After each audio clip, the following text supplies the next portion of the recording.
नमस्ते, हम हैं आर्यन और आप देखना शुरू कर चुके हैं ME24।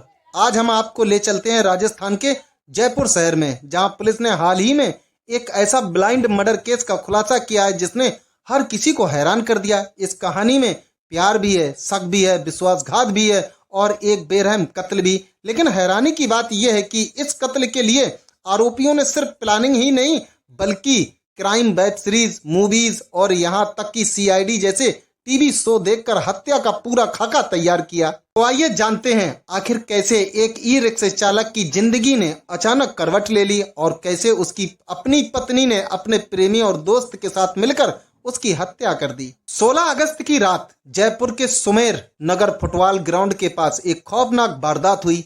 पुलिस को सूचना मिली कि मैदान के पास खून से लथपथ एक लाश पड़ी है। मृतक की पहचान जल्दी ही हो गई। नाम था मनोज कुमार रेगर, उम्र महज 32 साल, पेशा ई-रिक्शा चालक। मनोज की मौत ने पूरे इलाके में सनसनी फैला दी। किसी को समझ नहीं आ रहा था कि आखिर एक रिक्शा चालक की किससे दुश्मनी हो सकती है। पुलिस के लिए ये केस एक ब्लाइंड मर्डर बन चुका था। ना कोई चश्मदीद गवाह, ना कोई सुराग। लेकिन कहते हैं कि जुर्म कितना भी चालाक क्यों ना हो, कोई ना कोई निशान जरूर छोड़ जाता है। सब बरामद होने के बाद पुलिस ने इलाके की घेराबंदी की और सबसे पहले आसपास लगे CCTV कैमरों को खंगालना शुरू किया।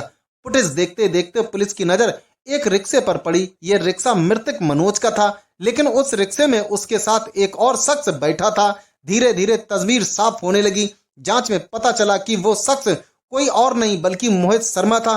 पुलिस ने मोहित को हिरासत में लिया और सख्ती से पूछताछ शुरू की। शुरुआत में मोहित ने गोलमोल जवाब दिया, लेकिन जब पुलिस ने सबूतों का हवाला दिया तो उसके होश उड़ गए और उसने सच उगल दिया। मोहित ने माना कि यह हत्या उसने अकेले नहीं की बल्कि अपने दोस्त ऋषि श्रीवास्तव और मनोज की पत्नी संतोष देवी के साथ मिलकर की।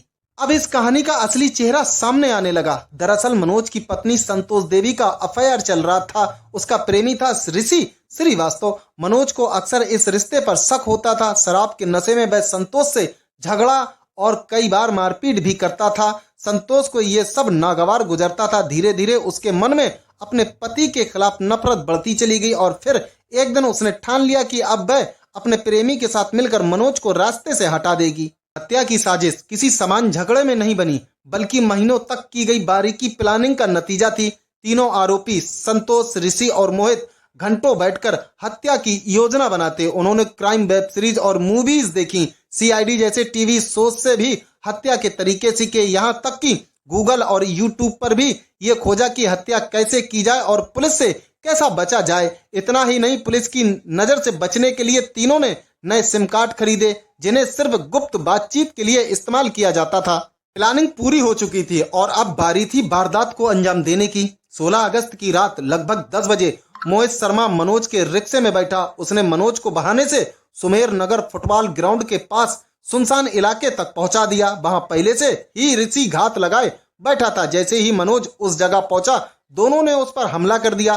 कुछ ही पलों में मनोज की बेरहमी से गला काटकर हत्या कर दी गई। हत्या के बाद दोनों ने अपने खून से सने कपड़े बदले और भाग निकले। प्लानिंग के मुताबिक उन्होंने नए सिम कार्ड को भी बंद कर दिया ताकि पुलिस को कोई सुराग ना मिले। लेकिन अपराधी भूल गए थे कि आज के दौर में पुलिस तकनीक का भरपूर इस्तेमाल करती है। CCTV फुटेज से मोहित तक पहुंचने के बाद पुलिस ने कड़ी पूछताछ की। धीरे धीरे परत दर परत सच सामने आया। सबसे पहले मोहित ने जुर्म कबूल किया, फिर संतोष और ऋषि का नाम भी सामने आ गया। तीनों को गिरफ्तार कर लिया गया। पूछताछ में उन्होंने ये चौंकाने वाला खुलासा किया कि हत्या का तरीका उन्होंने वेब सीरीज और CID देखकर सीखा था। जयपुर पुलिस ने इस ब्लाइंड मर्डर केस को बेहद ही तेजी और चतुराई से सुलझा लिया। तीनों आरोपी संतोष देवी, ऋषि श्रीवास्तव और मोहित शर्मा अब जेल की सलाखों के पीछे हैं। लेकिन इस पूरी वारदात ने समाज के सामने कई सवाल खड़े कर दिए हैं। क्या डिजिटल कंटेंट का इस्तेमाल इंसान सिर्फ मनोरंजन के लिए करता है या उससे अपराध को अंजाम देने की प्रेरणा भी ले सकता है? क्या पति पत्नी के रिश्ते में अविश्वास और हिंसा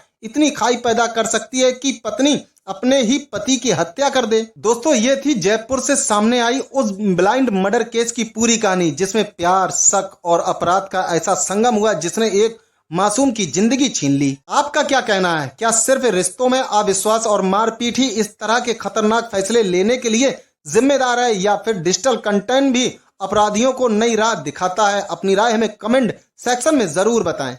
अगर आपको ये वीडियो पसंद आई हो तो इसे लाइक और शेयर जरूर करें, और हाँ, ऐसी ही क्राइम केस की सच्ची कहानियां देखने के लिए हमारे चैनल को सब्सक्राइब करना मत भूलें।